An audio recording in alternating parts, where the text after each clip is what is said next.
Doon din ba merong lagayan at bigayan? Meron po, Your Honor. Familiar ka sa farm-to-market roads? DPWH. Yes, familiar po ako sa farm-to-market roads. Meron ba kayong hinawakang mga farm-to-market roads apart from flood control projects? Meron po, Your Honor. Meron po, Your Honor.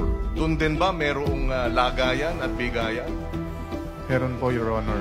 Ayun na nga eh. Pero yung mga proyektong ito, merong ka ring record nito, inventory? Meron po, Your Honor. Paano ang sistema ng lagayan doon?